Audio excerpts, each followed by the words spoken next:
Inanimate Insanity Invitational Episode 13 has just been released, and it's pretty good.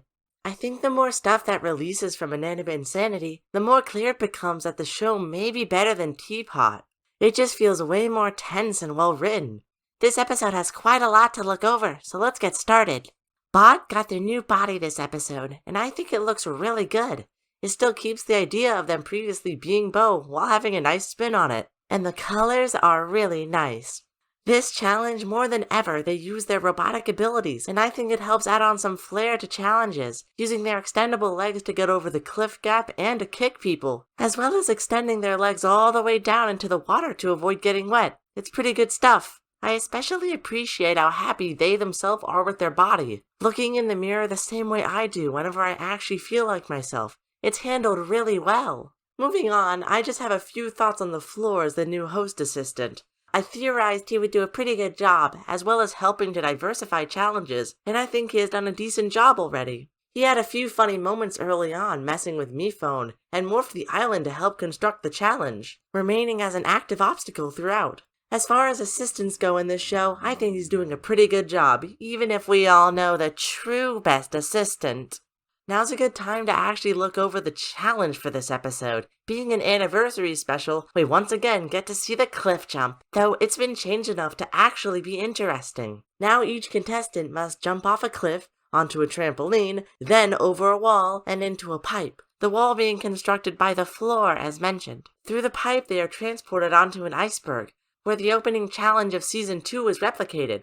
Last person to land in the water, getting immunity. The challenge in and of itself is a pretty nice callback, as well as being fun to watch, with everyone teaming up against Bot right at the end, and Cabby sabotaging Yin Yang so she can potentially stay in the game. It's the perfect kind of challenge for some stakes as far as getting immunity goes, but still with plenty of time for jokes, as well as any drama that needs to be stirred up.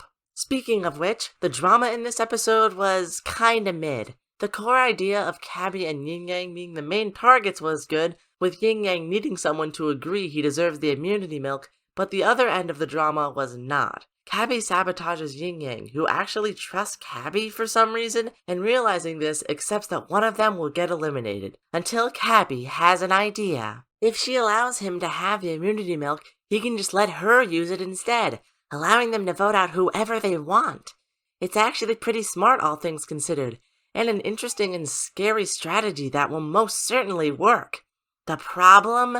They mess it up somehow. You see, when granting Yin Yang the immunity milk, rather than simply allowing the other contestants to think that Yin Yang will drink it, then actually giving it to Cabby, therefore allowing them to vote out anyone they want, they literally announce it to the cast that they may or may not each drink the milk. It's very stupid. This leads to a simple mathematical vote, where they either tie the vote or win the coin toss and eliminate one of the two milk havers. The other main drama in this episode is between Balloon and Nickel. Silver Spoon and Candle both don't want to be outed against the big alliance of Bot, Nickel, and Balloon, so they opt to try and manipulate Nickel into downing Balloon because of their past with baseball. This is an interesting concept, but just like in many competition shows, it's handled poorly. It's clear by now that Nickel and Balloon are good friends, but apparently, while Nickel is in a bad mood because of the luck he can't get rid of, and says one statement about how in the competition, no relationship is real, Balloon turns against him. To me, this came off as unrealistic.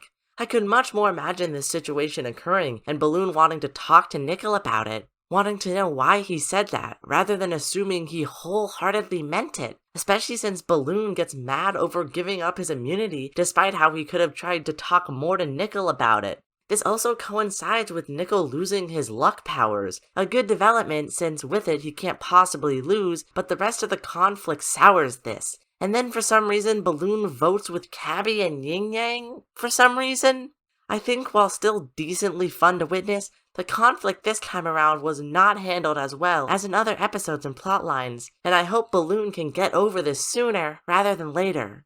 This ends us off with the eliminated contestant, Candle, and yeah, I think it was her time to go. She's definitely a good character, but not the kind you would expect to win.